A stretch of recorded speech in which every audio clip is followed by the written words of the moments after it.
Welcome to everyone. This is Virtual Coffee with Jurgen Appelo and the Netherlands, and we have 4 guests from the Netherlands joining to talk about how Management 3.0 and Agile manifests in their country in particular. So I'm Eleanor Slamba, hosting Collaboration Superpowers for Jurgen, and I'll turn it over to our author. All right, thank you, Eleanor. So if you could spend 10 seconds posting the link on the Facebook and Google Plus pages, then I will welcome our guests. We have 4 people from the Netherlands, and I would like to give each of you 20 seconds, no more than 20 seconds, to introduce yourself. Who are you and where you're from? Let's do that from left to right. Freek first. Okay, I'm Freek Giele. From the Netherlands, currently working for a small software company, and trying to implement Agile at different stages. And I'm also involved in a somewhat larger organization, a government organization, that's also doing some stuff with Scrum implementation. All right, sounds awesome.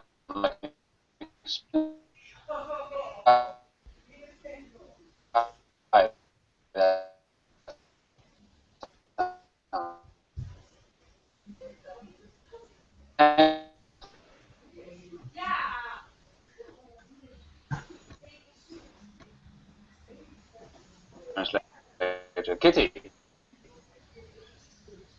Hi, we're going from right to left now. Well, my name is Kitty. I live in Breda in the Netherlands. I'm currently still employed at ACA IT Solutions in Belgium, but I quit my job because I want to go more into facilitating and agile coaching, opposed to being really deep into the software. So I don't know what I'm gonna do next, but I registered myself being an entrepreneur. So I'll see what the future brings, but I'm really fond of Agile, so I'm sure it'll be fine. Okay, good, thank you. And Roel. Yeah, good evening. I'm Roel ter Brugge. I'm managing a project teams and development team in Independer.nl. It's a Dutch aggregator, e-commerce website, and as part of the leadership, I've been introducing Scrum and Agile for the past 2 years, and I will be heading up an initiative to make the whole organization more agile in the coming 2 years. And as part of that, I'm more interested in everything associated to it. Okay, sounds great. Sounds complex. Good. Henk-Jan, do you hear us? Yes, I can. Good. Can you introduce yourself, please? Of course.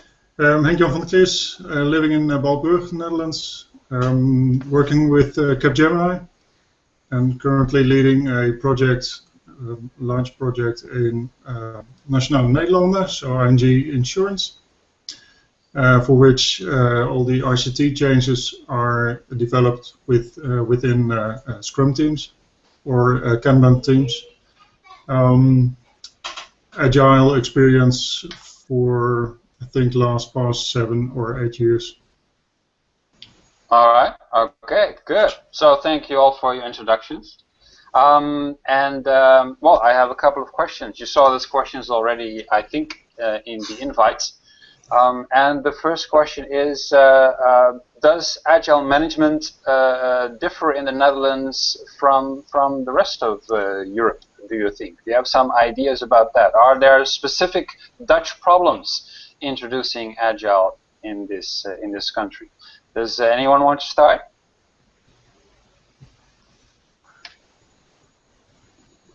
Maybe Freek, let's start with you. Do you have some ideas? Well, I can't actually say. I'm not familiar with what you find in different countries. The things I do notice, but I don't think it's specifically Dutch, is the difference between large and small organizations. But and their ability to adapt to an agile way of working and an agile way of thinking. But if there's a difference between how the different cultures in Europe work, well, I can imagine, but I don't have first-hand experience. Okay, but you're saying something interesting there, the difference between big organizations and small ones. So what specifically have you noticed in terms of introducing agile management? Well, the thing is, with small organizations, you usually find more enthusiasm to changes. There's a more dynamic, usually the organizations are more dynamic, people are more willing to try something new, while with larger organizations you usually find already there is a certain hierarchy, and yeah, more or less every level is sort of resistant to change. Yeah. Okay. All right. Makes sense. Henk-Jan? Oh, sorry. Yeah, Roel, go ahead. Yeah, I've been thinking about that question, and I'm in my team I have a lot of people from other countries as well. But what I do think is that in the Netherlands, usually politics and hierarchical types of leadership are not so popular.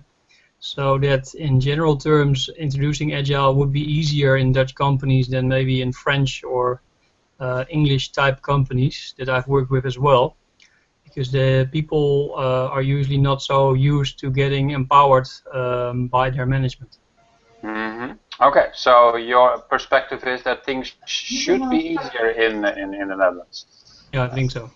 Okay, okay, good. Henk-Jan, you wanted to contribute? Yes.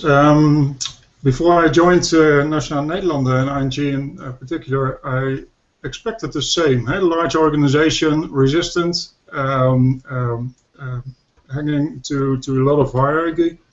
But Nationale Nederlanden and ING, in a broad sense, both bank and insurer, are quite enthusiastic about the agile way of working. And they're eager to apply that in every single team of their large IT organization. Mm-hmm. So there's a lot of effort being made to make agile way of working really working every single day. Okay, that sounds good. Interestingly enough, we had a discussion last week with Belgium, and the people in Belgium said there is a similar interest, enthusiasm among managers, but then once you get started in introducing ideas, then the resistance is brought up, and that the obstacles need to be overcome. Do you find something similar in the Netherlands? Well, what I see in the Netherlands is that there is a lot of discussion and a lot of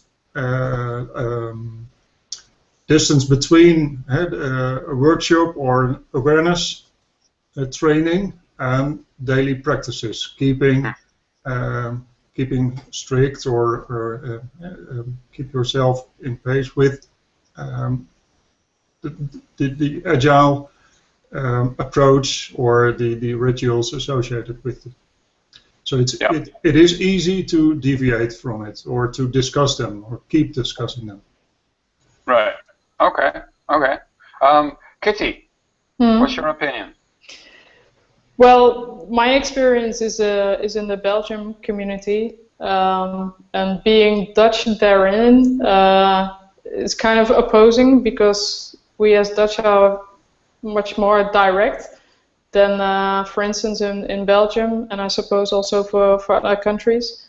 I'm not sure it would differ the large or the small organization. I think it depends where the question is coming from. Is it from the agile change? Is it coming from management itself, or is it coming from a department within the organization wanting to change and wanting that part of the organization to change, and what kind of impact does that have on the other departments? Whereas being a small company, sure, you're more flexible, but also I think the impact of change is much higher. But I'm not sure it's really a cultural thing. I think the directness Yes, I think that would oppose more to high-level management in, for instance, Belgium than it would in the Netherlands. Okay. Okay. So that's an interesting thought. So the directness of the Dutch could be useful in introducing agile ideas to the upper management layers. And it is well appreciated, I must say. I mean, sure, I excuse myself for being blunt sometimes because I know how they react, but they say, no, it's good that you do that because it's making us see things much better. While the Dutch may be more, I don't know, maybe more arrogant in a more nice sense. From we know that, we know what you're saying. While the Belgian people are more to themselves and say, okay, yeah, no, that's a good point you're making. So I think as a Dutch working abroad, it might be a big plus for us. Right. Okay. So I see a big future for agile coaches from the Netherlands in the rest of Europe. Okay. There is. So all right. So that's interesting. And I thought while you guys were giving me feedback, I thought there are actually quite a lot of big Dutch companies. I mean, you mentioned Henk-Jan. You mentioned two of them. ING, I believe, and Nationale Nederlanden, but there are others, Rabobank, Shell, many big international companies. Yes. Yep. That's that might give us a bit of experience, perhaps, the Dutch, how to introduce agile practices in huge companies. So I'd be interested to learn more about that, how the enthusiasm of those management layers translates to real agile transformation. Are there any success stories of agile transformations in the Netherlands that anyone can share with us? Yeah, I think within Independer we've been reasonably happy with what we've done there over the past few years. We started with a whole mixture of approaches in quite a big innovation group, and by introducing Agile, the roles became more clear to everybody involved. And the relating to the value added by all the teams was a lot better. So that improved tremendously, and also the transparency about the status and the progress of the different teams was something that sometimes project managers were quite easily secretive about, or hiding some of the troubles that were actually occurring. And I think by introducing Agile, those direct connections between the product owners and the teams have been bringing a lot of improvement in the whole project environment. And we've been sharing our experiences with Nike and other companies as well. And I've seen quite a lot of success stories in the Netherlands over the past few years, just by the mere fact that the connection between the development teams and the strategy and purpose of the organization has been improved tremendously, and by that the feeling of everybody involved that they can really make a difference. Okay, and I'm curious, how many people work for Independer? We have 200 people working for us and about 30 in the innovation teams. Right. Okay. And can you give an example of a typical management practice in the upper management layers that needed to change in order to make Agile work? Do you have some example of that? Well, I think the biggest change has been the direct display of their vision and prioritization with the teams.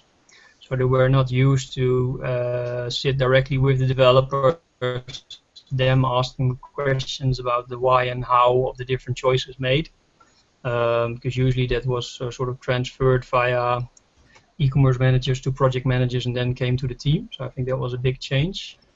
And the other change is about prioritization. When things take more time, the team goes directly to their product owners and they need to act on it. While in the past they used to be sort of buffered by all sort of steering committees and other layers.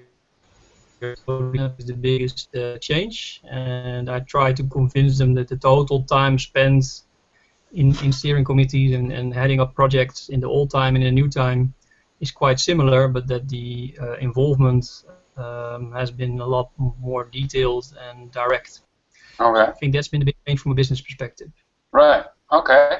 Oh, fascinating. And Roel, Freek, you also said you had experience with companies. Do you have some success stories of other companies to share?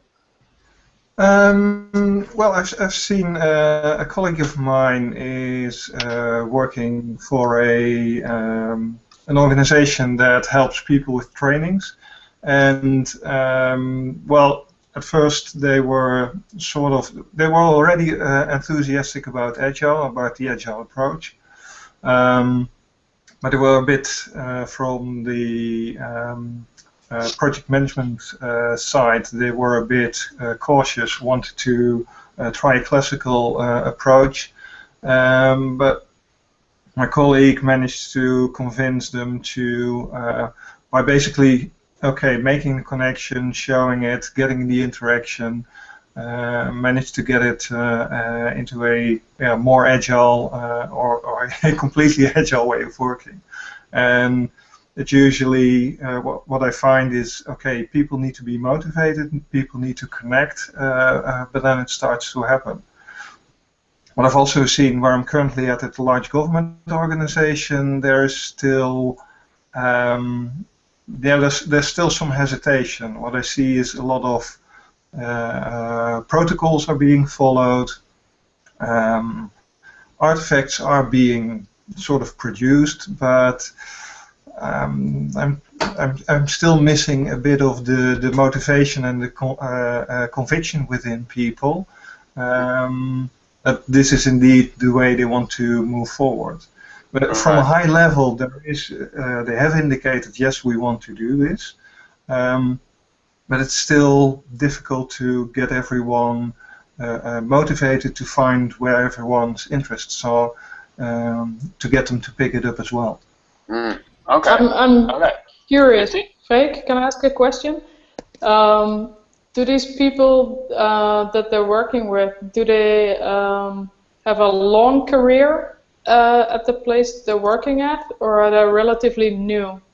No, there's a very, very traditional group already there. Yeah.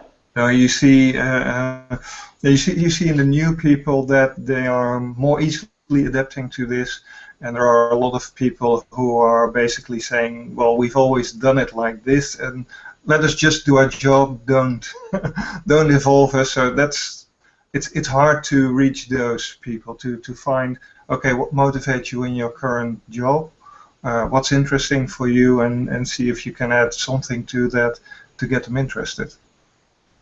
Yeah, I've heard that before, that there are some people, maybe in some organizations, it's a generation perhaps of employees who have known nothing else than just tell me what to do and I'll do it, and then I go home. And then it's the longer people have experienced that kind of mindset, the harder it could be for them to change into something entirely new, entirely different. So, all right. What about Henk-Jan? Do you have success stories of Agile transformation? Yes. Let's see. I think in 2007, I was with the first Agile project in the CJIB, Centrale Justitie en Incassobureau. So that was quite a transformation, being the first, looking for a product owner, introducing all kinds of new artifacts, new ways of working. The same happened with Aura, part of Deltaloid. A couple of years later, 2010, again being the first in commercial organization, introducing new front-end applications, web applications with Scrum. That generated so much enthusiasm that after my first project, the other projects in front-end development are being managed or being approached with Agile or Scrum. Mm. Okay. Twice I had the opportunity to be the first. Yeah. Okay. So that gave you a lot of experience then, yes. Yep. being involved that way. Awesome. So, well, we heard some success stories, but I'm also interested in any obstacles. What are the main difficulties that we are facing? Kitty, do you have an idea there? Well, I think it's kind of related to the fact that most of the transitions they start within IT, and everybody's really looking on that department and maybe wanting to see it fail, depending on where the question is coming for change. And I think that once you don't have autonomy to be the one changing the bit, or having enough support from within the organization on a management level, that it's very hard to succeed. Because at any minor detail that isn't going the way people think it should be going, you have some extra opposition. People remember more easily the failing fact than the success stories. And that's hard to overcome. It's not impossible, but it's a long trajectory then. Right. Okay. And Roel, what's your opinion? What is the main obstacle to transformation, agile transformation? Yeah, I think it's keeping it new and keeping it under attention. I think after half year, 49 months, we started getting sort of people having the feeling that it was too many things and changes that they had to maintain, so it was not new anymore. So we had to really get the ownership and the reasons behind it back, and that there's no really rules, that it's their responsibility to do things. Because in the beginning you take a lot of attention and help and try to get them self-organized, and then you really have to let go and let them organize themselves. And if they don't take that responsibility, it becomes a sort of a drag, because it keeps going the way they're used to now do it. And instead of that, you need to keep it alive. So we added some more coaches and ideas to change their procedures and their ways of working. So to make a retro different every time, and to get decisions really to be made by the team about how they want to do things and what they want to do. And also to have them celebrate their successes more when they did do change successfully to new approaches. So that was one big area of attention for keeping it going.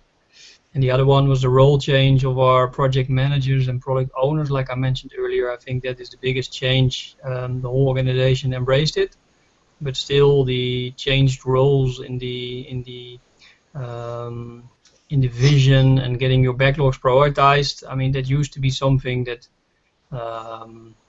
wasn't that clear, and now it was really made clear to them that they need to constantly groom their backlogs and be active about their strategy and changes that they wanted to apply and why they wanted it.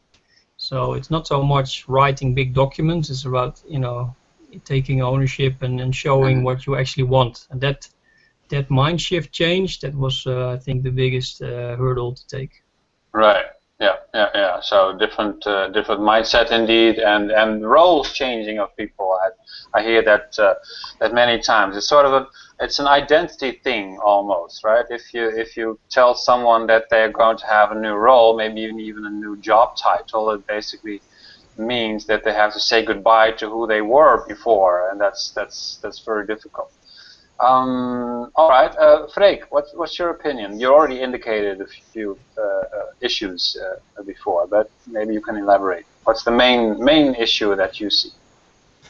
Well, I think, as indicated, people actually need to take ownership, feel that they are an important part of the changes that are happening. if it's a product that's being made, the product that they're involved with. And in the large organization that I'm currently working for, I see that is also still a problem. Trying to get people to find themselves as a product owner of something, and I can imagine that it's also a bit scary to become responsible for a part of the way of working within the organization, to be responsible to help steer the direction that things should be going into. So I think there is a very large challenge to get people to take the responsibility to, for instance, become a product owner, and not just stay back and let things happen. So yeah, I think there is a lot to be gained if you can motivate people in the right way to let them take ownership of something. Yeah. Okay, good. Oh, I see Roel has dropped out. Hopefully he joins us in a moment. It has happened once before. Next question. So, as you guys know, perhaps I am preparing for a book tour, and we'll be doing one-day courses based on my book. And I'm also trying to practice what I preach, which means I'm trying to get rid of old-fashioned kind of management of workshops. I want a more agile approach to learning in one-day events and classrooms. So, do you have any suggestions for me? What would you think would be important for you in a one-day workshop if this was managed in an agile way? Kitty, let's start with you. I think it's a very difficult question. Okay, I'm not sure yet. Sorry. Okay, well, think about it for a minute. Then I'll move on to Henk-Jan. Well, yeah, if you want to be agile during a one-day course, I think it's good to make a requirements list or your backlog for that day. Making an inventory of what people want to learn during the day. And make a program for that instantly. Okay. And then collaboratively with the people who are there. Yes, of course. If you have a diverse group of people, you can assume that there's a lot of knowledge available, and that you can learn from experience and learn from what you others can bring from theory or from other organizations. So that's must be doable. Okay, well, it's a good suggestion, but I'm struggling with that one, to be honest, because I am of course announcing it as a workshop based on the book, which means I have certain constraints, certain topics that the book is about, and then of course I would be perfectly happy to discuss a topic that some people want to discuss that is not in the book. But then maybe other people would say, hey, I came here to listen to or to learn about the things that you wrote about. And now other people are hijacking the workshop for the things that they want to talk about. So it's an interesting suggestion. But to be honest, I'm struggling with that. I need to find the right constraints there, there somehow. So who would take ownership of that workshop? Well, I'd like to give ownership to some extent to the people who are there, but it would be theoretically, it could mean that we have a whole day of discussions about things of which none of them are described in the book. Well, I wouldn't care, but there might be one or two people who say, hey, this was not what I signed up for. But the majority decided. So anyway, I'm just saying I haven't solved that problem yet, but I'm thinking about it. So thank you for reminding me. But maybe can I respond to that then? Because I think it might be a very good idea of Henk-Jan. And I was just thinking, if you would foresee the backlog and let them prioritize and give them an expediting lane in which they can, I don't know, insert an issue or two which are maybe not in the book or not foreseen up front, but maybe during the meeting, because of some nice discussion that you're having, you could dive in one of those topics and just have a little bit of freedom space to have a special discussion about that, but not too much, because I think people would be unpleasantly surprised having a workshop but not covering the topics that you want to talk about. Right. Yeah. Well, of course, I could also just be imagining problems that won't occur. I mean, it's just something that I'm thinking about. But maybe I shouldn't solve problems that are not going to happen anyway. So it's a good suggestion. I just saw that Anko has joined us. Hey, hello, Anko. Hi, Jurgen. Hey, good to see you. So we were just discussing my question: what are more agile ways of organizing a workshop? And we just discussed the potential of people prioritizing topics that need to be discussed throughout the day. And you, as an experienced Management 3.0 facilitator, maybe you have a suggestion for us as well. How can we organize things in a more agile way? Oh, now you're asking me to be spontaneously creative. Yes. Yes. Well, you're allowed to think about it for a moment if you want. Yeah. Yes. I'll give you a minute. I will first switch to Freek, and you think about it for a moment. Okay, thank you. Freek, do you have an idea? Yeah, I was kind of thinking about the unconference kind of way to perhaps give a brief introduction, highlight, perhaps guided by the chapter, the different topics that you would like to discuss, and have people find within their own environment something that relates to that they want to learn about, and as indicated, get them voting or prioritize based on what they like. But if you have different or multiple slots, for instance 4 during a day, then you'll also make sure that multiple topics can be brought up. Right.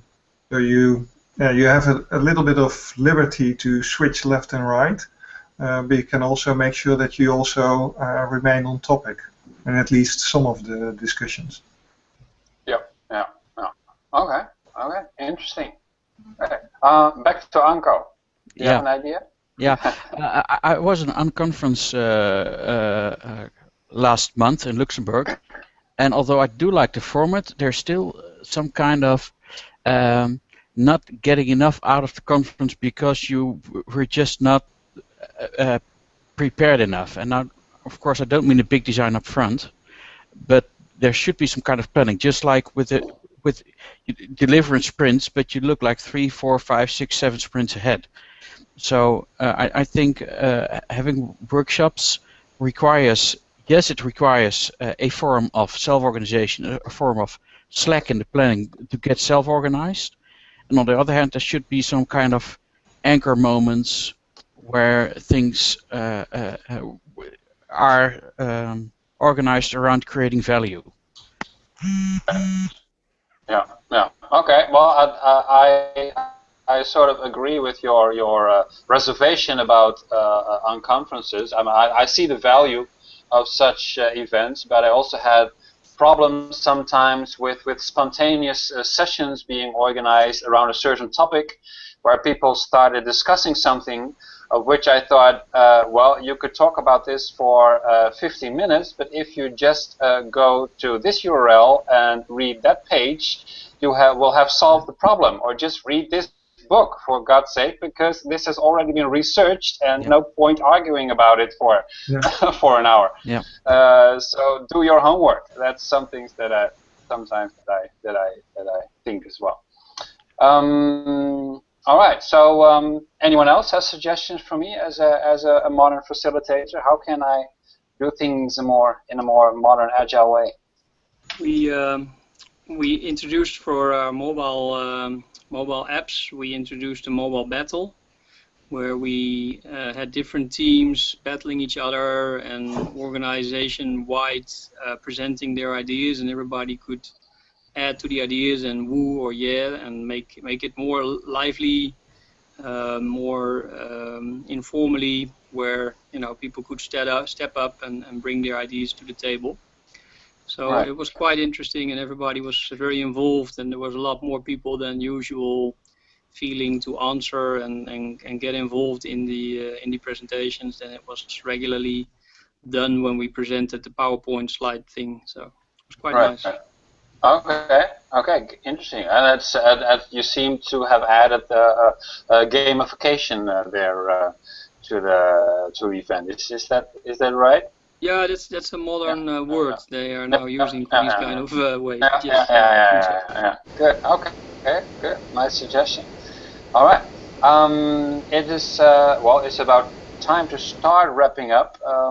I'd like to keep this to around 45 minutes. So my last question for you is which local people, which media or thought leaders or whatever should I be reaching out to in order to collaborate on getting to convincing people in the Netherlands that they should do better management?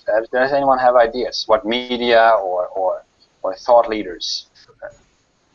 I think on my side, the e-commerce community is quite organized in certain blogs and mainly around, for example, e-merse and these kind of organizations. Mm-hmm. So if you can collaborate with them or add an article to Frank Watching, there's quite a lot of young entrepreneurs and e-commerce managers involved in reading those blogs. Right. Frank Watching and e-commerce. All right. e-merse. It's good called suggestions. E-merse, sorry, e-merse. Yeah, I had it in the chat window. All right, and anyone else? So I was just looking at the next Beekburg seminar, the Best Practices User Group in the Netherlands. It's a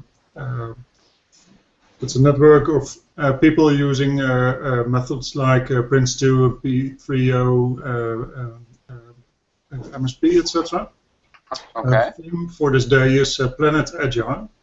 So it's all day long about Agile project management, how to lead Agile project.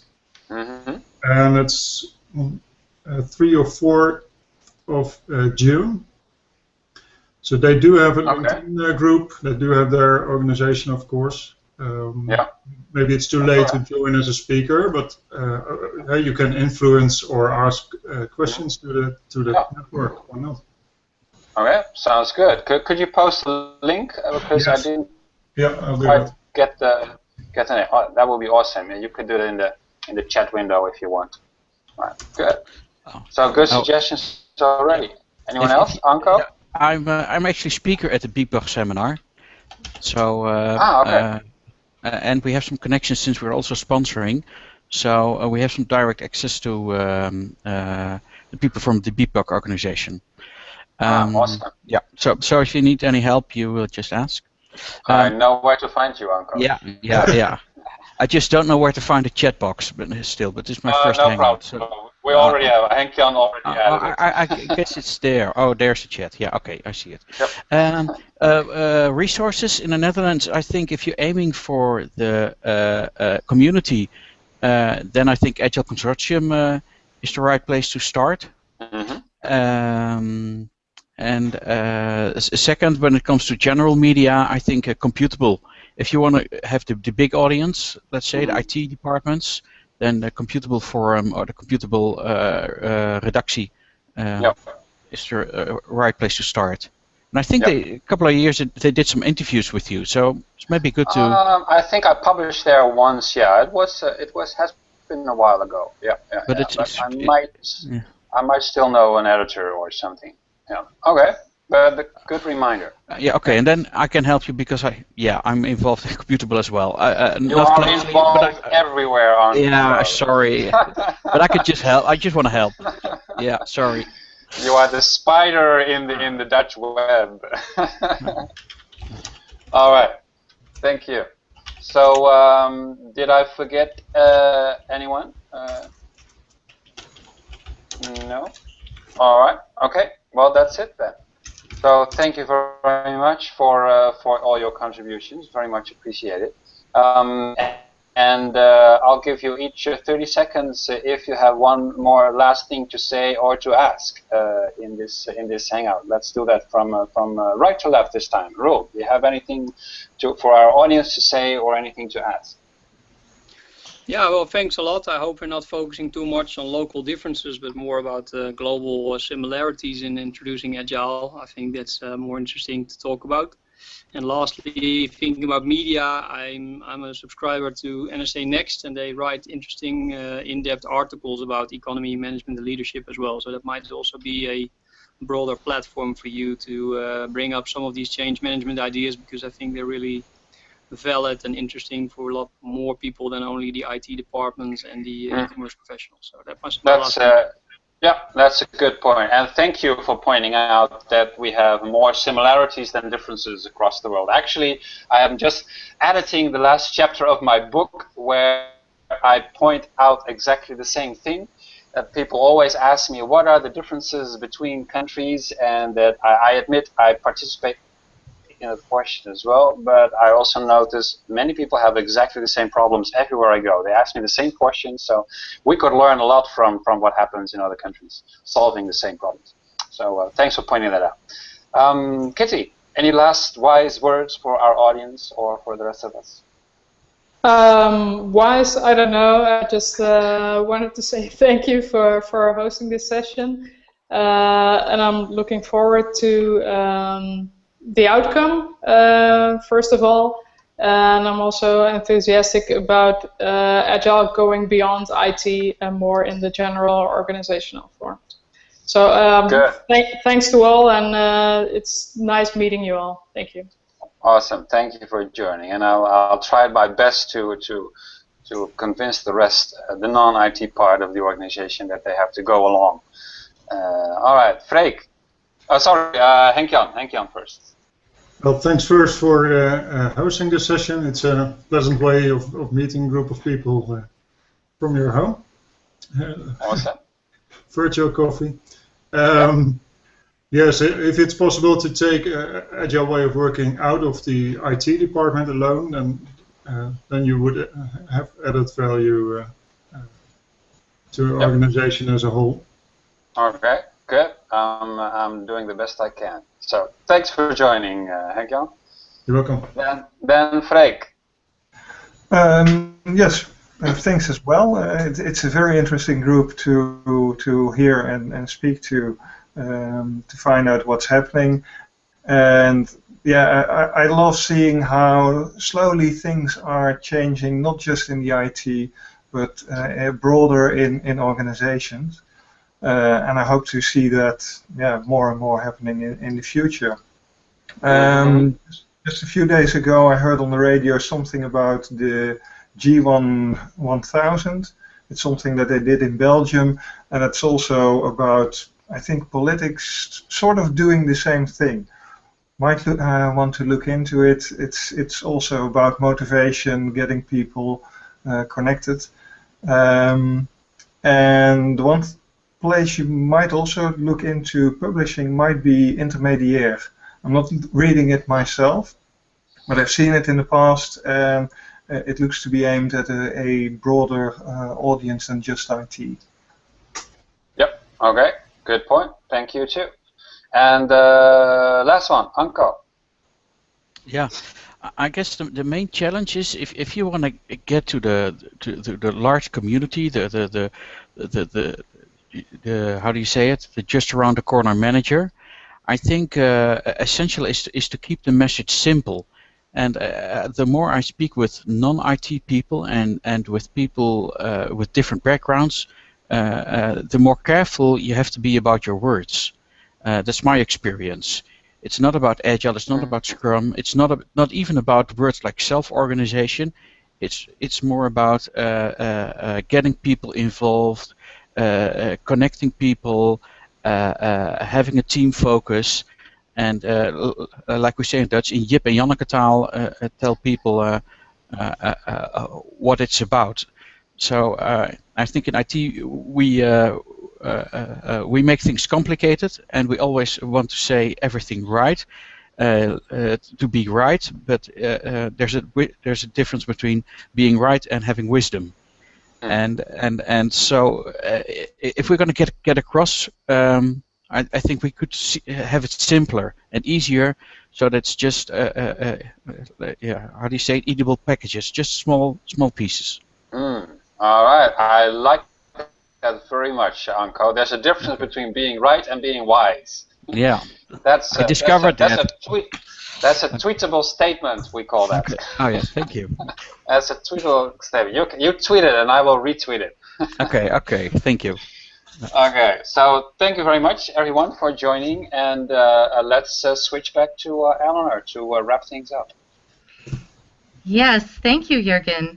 I want to remind everyone that the workshop in Utrecht is going to be June 10th, and for anyone who's watching or anyone in this hangout who wants to go and immediately register to join us on June 10th, the link is in the chat box, and online it is management30.com/workouts/registration.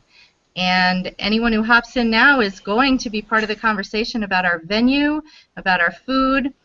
I believe you're somewhat modest asking how you can implement Agile practices, because there is money on the table. There's merit money for our promoters to share when they get involved and assist on the ground in making the workshop a success. So that's real, and not a simulation even, in how we're organizing the workshops and the content that you've provided. We're also using the delegation board that you write about to figure out who should do what and when we need to ask you a question. So it's lots of fun, and we look forward to more folks getting involved as we approach June 10th in the Netherlands. So thank you. All right. Okay, thank you too. And thank you for facilitating again, Eleanor. And I will see you or Lisette again next week when we talk with the Swedes, the people from Sweden.